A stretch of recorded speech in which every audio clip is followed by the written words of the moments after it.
Hello students, welcome to our physics class now. So now we are going to discuss a small topic in physics, that is a linear momentum. Linear momentum.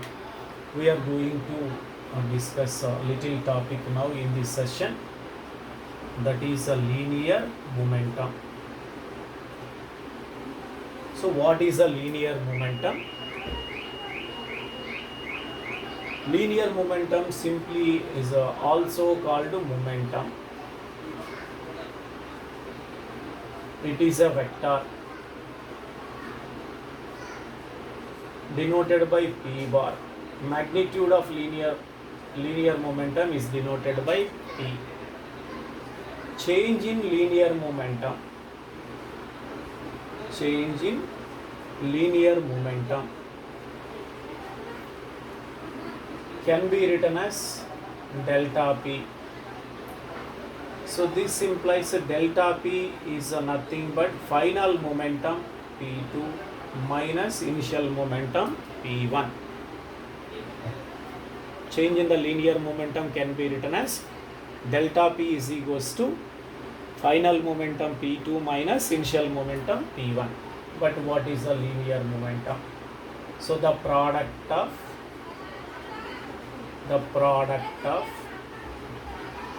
mass m and velocity of the body is called linear momentum.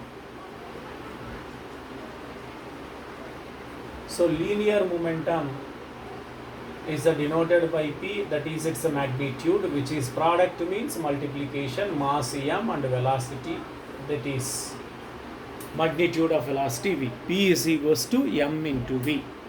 So in CCS system it has a unit. The unit for linear momentum, mass is measured in grams, velocity is measured in centimeter per second. In SI system, mass is measured in kilograms and velocity is measured in meter per second. Another one unit also there for measuring linear momentum in SI system, that is a Newton seconds. Newton second. So this is a small information about a linear momentum. So linear momentum of the body depends on mass and velocity. Mass and velocity. When the velocity of a body is 0, linear momentum will be 0. So when the velocity increases, linear momentum also increases. Velocity decreases, linear momentum also decreases. So now we can discuss. So this linear momentum can be useful in the derivation of formula for force according to Newton's second law of motion. So using Newton's second law of motion, we can derive the formula for force. So with the help of linear momentum. So linear momentum is also described as mass in motion. So mass in motion, linear momentum can also be described as mass in motion. Now we take some example that linear momentum of a body depending on mass and velocity of the body. So for example, we are taking, suppose it is a wall. So now this is an auto and this is a heavy vehicle like a lorry. Now both are moving with the same velocity. Suppose it is a 20 kilometer per hour and it is also 20 kilometer per hour. Now both are hitting the wall. So when we are asked by which body the wall gets damaged more, so after hitting the auto and lorry, which are moving with the same speed, same magnitude of velocity on hitting the wall, so we can understand easily the wall gets damaged more, so by the collision of lorry.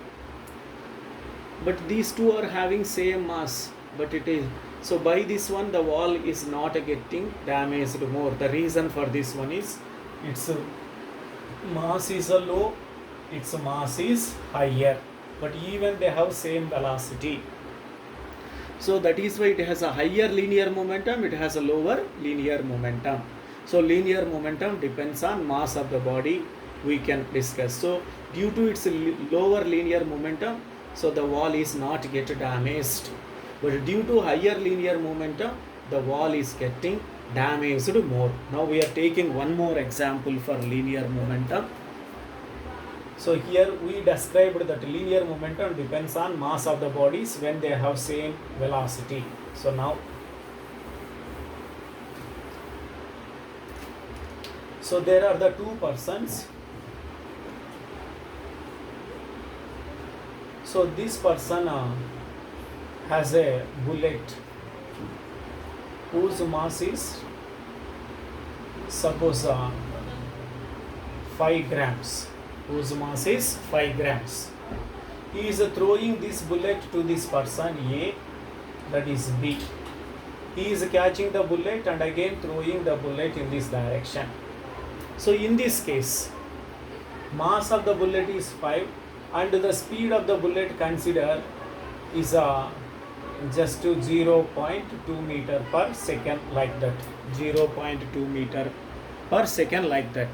So in this case the person A is not getting hurted, the person B also is not getting hurt. Now the person A is taking a gun. The person A is taking a gun and firing the same bullet. So the bullet, this bullet has a mass 5 grams and the person B is there strike to bullet. When the person A fires the bullet from the gun, so this bullet on reaching this person, so we can understand what happens. But in the previous case, the same bullet could not do anything these two persons as they played. So the mass of the bullet 5 grams and velocity of the bullet is 0.2 meter per second. But in this case velocity is more, maybe like 20 meter per second, so or 15 meter per second, like that. So in this case the bullet has a more linear momentum. In this case the bullet has a lower linear momentum. That is why, so no damage happened there, but here, so the damage will happen to that person. So generally no one can come to catch the bullet which is fired from the gun.